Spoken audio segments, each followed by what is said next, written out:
அஸ்ஸலாமு அலைக்கும் வரஹ்மத்துல்லாஹி வபரகாத்துஹு.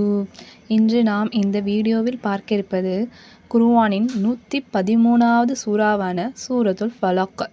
ஃபலக் என்றால் அதிகாலை என்று அர்த்தம். இதில் மொத்தமாக 5 வசனங்கள் உள்ளன. சூரத்துல் ஃபலக். அஊது பில்லாஹி மினஷ் ஷைத்தானிர் ரஜீம். பிஸ்மில்லாஹிர் ரஹ்மானிர் ரஹீம். குல் அஊது பிரப்பில் ஃபலக். குல் கூறுவீராக, அஊது பாதுகாப்பு தேடுகிறேன், பிரப்பில் ஃபலக் அதிகாலையின் இறைவனிடம்.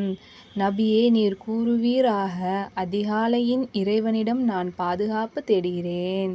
மின் ஷர்ரி மா ஹலக்.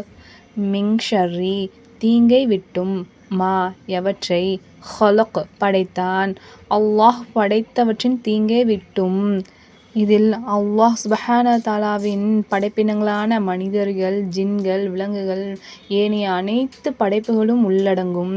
இவற்றுடைய தீங்குகளிலிருந்து பாதுகாப்பு தேடுமாறு அல்லாஹ் கூறுகிறான். வ மின் ஷர்ரி காசிகின் இதா வகப்.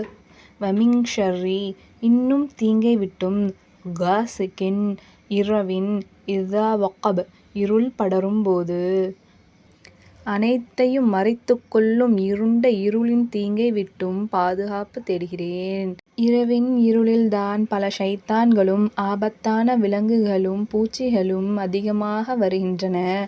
அவற்றின் தீங்கிலிருந்து பாதுகாப்பு அல்லாஹ்விடம் தேடுமாறு அல்லாஹ் கூறுகிறான். வ மின் ஷர்ரின் நஃபாஸாத்தி ஃபில் உகத். வ மின் ஷர்ரி இன்னும் தீங்கை விட்டும், நஃபாஸாத்தி ஊதுகின்ற சூனியக்காரிகளின், ஃபில் உகத் முடிச்சுகளில், முடிச்சு போட்டு ஊதும் சூதுக்கார பெண்களின் தீங்கை விட்டும் பாதுகாப்பு தேடுகிறேன். வ மின் ஷர்ரி ஹாசிதின் இதா ஹஸத். வ மின் ஷர்ரி இன்னும் தீங்கை விட்டும், ஹாசிதின் பொறாமைக்காரன், இதா ஹஸத் பொறாமைப்படும்போது, பொறாமைக்காரன் பொறாமைப்படும்போது அவனின் தீங்கை விட்டும் பாதுகாக்க கோருகிறேன். ஒரு மனிதருக்கு கிடைத்த அருட்கொடையை மற்றொரு மனிதன் அவனை விட்டு போக வேண்டும் என்று விரும்புவதே பொறாமைக்காரனாகும். அவனிடமிருந்தேதான் கண்ணேறும் ஏற்படுகின்றது. தீய குணமும் பொறாமையும் கண்ணேறு கொண்டவனிடமிருந்தே உண்டாகுகின்றது. அத்தகையவரிடமிருந்து அவர்களுடைய சூழ்ச்சிகளிலிருந்தும் பாதுகாப்பு தேடுவது அவசியமாகும். இந்த சூறாவில் மனிதனின் வாழ்வு முழுக்க ஏற்படும் எல்லா வகையான தீங்குகளிலிருந்தும் பாதுகாப்பு தேடல் இடம்பெறுகின்றது. இந்த சூறாவின் பொருள் உணர்ந்து நாம் அனைவரும் ஓதி அல்லாஹ்வின் பாதுகாப்பு தேடுவோமாக. ஆமீன். அல்ஹம்துலில்லாஹ்.